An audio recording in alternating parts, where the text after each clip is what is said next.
Veš, današnji vlog bo pa malo drugačen. Namreč Huawei me je par dni nazaj prosil, če bi lahko za njihovo predstavitev ta novega P10 pa P10 Plus naredil en tak kratek video, v katerem pokažem, kako izgleda, ko jaz snemam vlog. Tako malo za kulisja. Jaz sem to naredil, pa jim pokazal, zdaj pa ne vem, zakaj ne bi tega pokazal še vam.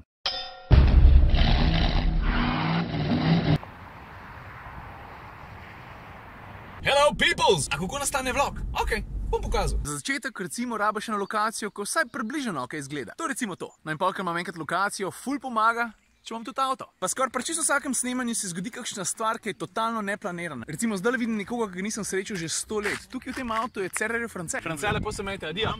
Bom obljubim. Kako sem rekel, Cererjev France. Zdaj pa kje smo ostali? Kako to zgleda, kaj snemam? Približno takole, ne? To se pravi, ti vidiš mene, ko držim telefon, kaj en bebec, ker pač to je vse še vedno dosti nenavadno, a ne? Za te čase zraven mene je avto. Pa nič kaj dosti drugega. Pa slej prej prije kakšen sprehajalec mim, ali pa Cererjev France, ne? Pa malo debel gleda, zato ker, veš, takole drža telefon, pa noter govorita. Prva stvar, ko folk misli, je to, da jaz v bistvu snimam njih, če so na drugi strani telefona, pa razloža, da jaz v bistvu sebe gledam. Vse skupaj je malo hecno, veš, kaj hočem reči. Zdaj pa dostikrat se zgodi, da nimam kakšnega stojala zraven. V bistvu je to skoraj pravilo in pol izkoristim tisto, kar imam po roki. V tem trenutku recimo, lej, eno staro kantico iz hladilnika, ki že dolgo časa ne dela. Od moje mami. Mami, hvala za kantico. Veš, brez tega štenderja, jaz ne vem, če bi lahko kaj dosti snemal. Mislim, bi lahko, samo je vse skupaj veliko težje, pa predvsem veliko bolj nevarno. Veš, kaj hočem reči? Zdaj pa, če ne nehaš cat, najbolj že zamenjaš lokacijo.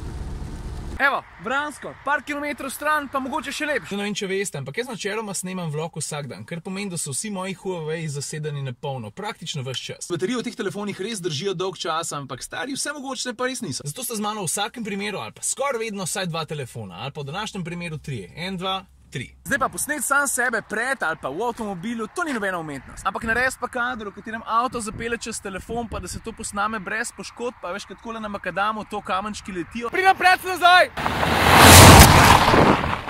Vse ok? In zdaj, ker jaz vedno delam sam, to pomeni, da moram telefon ali sred ceste ali pa ob cesti pustiti sam. Jaz grem, jaz se pelem. Pa se počasih tudi kaj takega zgodi.